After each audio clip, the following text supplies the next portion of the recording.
Let's transform this simple two-chord progression into a pattern that sounds like this.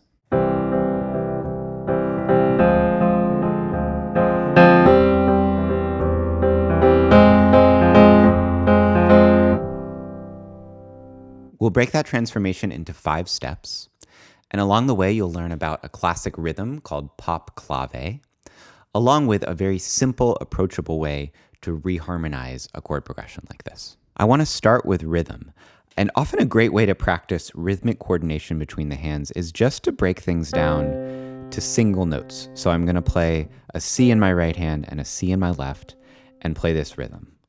1 and 2 and 3 and 4 and.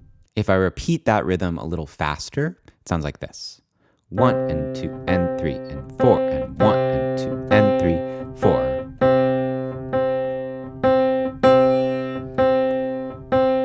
That's the basic rhythm called pop clave. It's called that because there's a rhythm from Afro-Cuban music called clave that just extends that pattern into a second bar. It goes 1 and 2 and 3 and 4 and 1 and 2 and 3 and 4 and.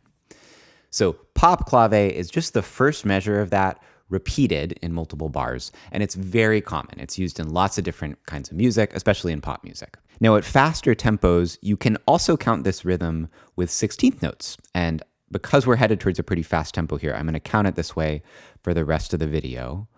1 E and a 2 E and a 1 E and a 2 E and a. So you can compare that directly with 1 and 2 and 3 and 4 and. It's the same rhythm, we've just cut the rhythmic values in half. And students often wonder, okay, what determines whether we're going to call these 16th notes 1 E and a 2 E and a, or 8th notes 1 and 2 and it's usually just determined by tempo. So as we get really fast here, 1 and 2 and 3 and 4 and, it feels easier to feel a bigger beat. 1 E and a 2 E and a 1 E and a 2 E and a as the pulse. And that's what makes me want to put it into 16th notes. All right, let's go to our second step and turn this into a two-handed pattern with a chord. The arranging format I'm using here is an inversion of the C major chord in my right hand. Looks like that, E, G, C, and octaves in my left hand. And the octaves are nice because they create an easy way to add rhythm in the left hand. This pattern is going to sound like this. 1 E and a 2 E and a 1 E and a 2 E and a. That's it. 1 E and a 2 E and a.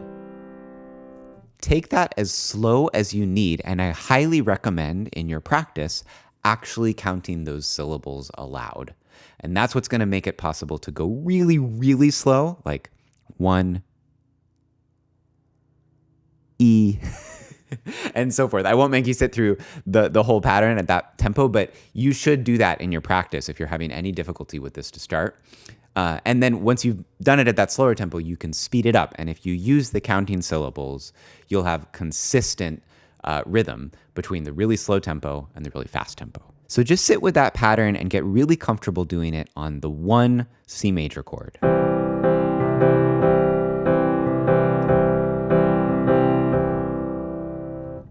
This video is part 6 in a 10-part series I've been doing on adding different grooves to this simple 2-chord progression.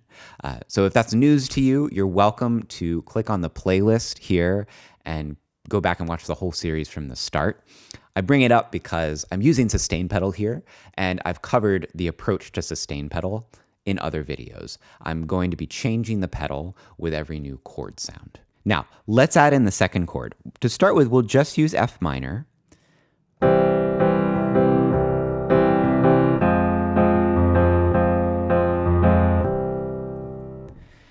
And you saw, because I'm going to a single note in the left hand instead of octaves, really just for convenience, so I don't have to make that big leap with the octaves in my left hand, I was just repeating that one bass note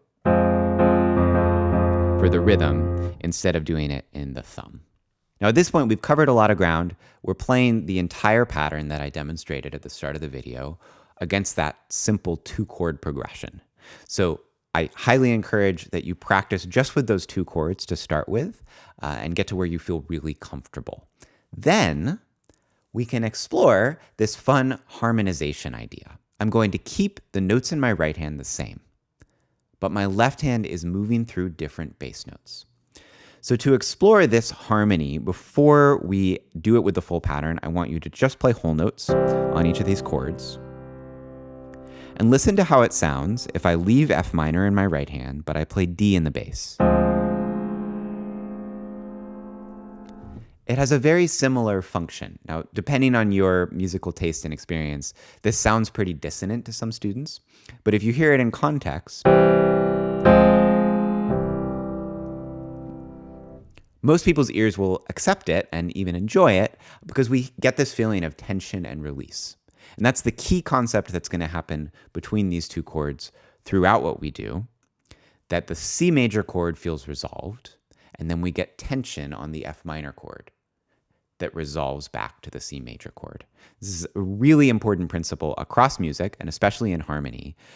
Tension and release. You can get away with all sorts of crazy things harmonically if they then immediately resolve to something that feels more stable. Let's now explore different bass notes underneath the same 2 right-hand chords, all the way from C up to A flat.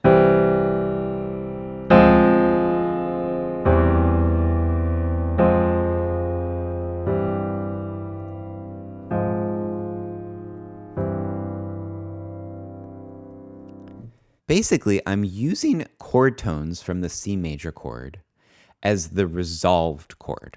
So whenever I'm on the C major chord in my right hand, I'm using some note from the chord, either C, E, or G. The other notes either come from F minor, so F or A flat,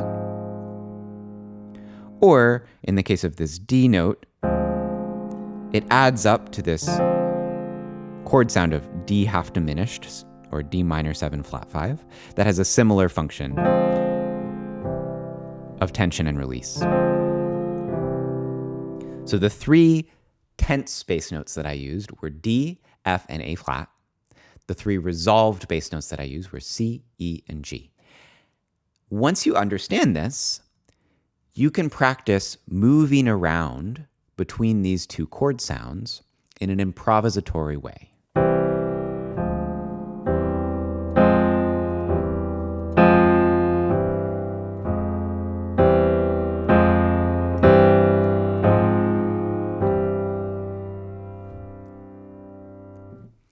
And the feeling of that is that my right hand is just moving back and forth in this simple pattern, and my left hand follows along with it. And I'm basically just making sure that whenever I'm on the C chord, my left hand is on a chord tone from that C major triad. So we're ready for step 5. I'm going to take that same improvisatory approach, moving through these different bass notes, but I'm also going to use the pop clave 2-handed syncopation. And it sounds like this.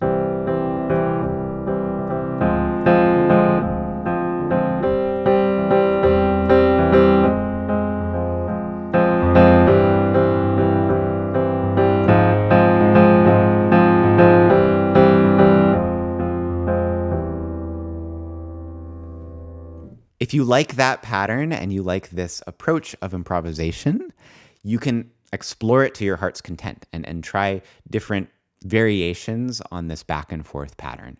This is a great way to get comfortable with the coordination of pop clave and also to explore this beautiful alternating chord sound between the C major chord and the F minor chord or the related D half diminished chord. This kind of applied theory and improvisation is my favorite way to teach. I want to give you the understanding so that you can cook for yourself at the piano instead of just following a recipe.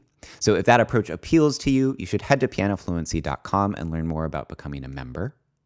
In the meantime, you're also welcome to explore this series I'm doing on 2 chords and 10 grooves, and I'll leave the playlist for that here again.